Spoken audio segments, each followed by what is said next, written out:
umesema kwa wale wa Kenya ambao wanapata kazi wakipata mishahara ambayo iko chini, umeamua ya kwamba utawapunguzia kodi.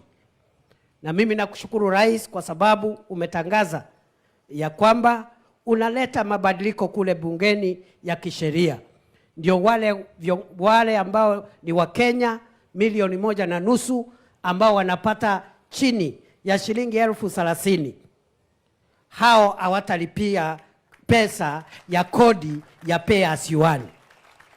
Na umesema kuna wengine 500,000, 500,000 more earning between 30,000 but below 50,000.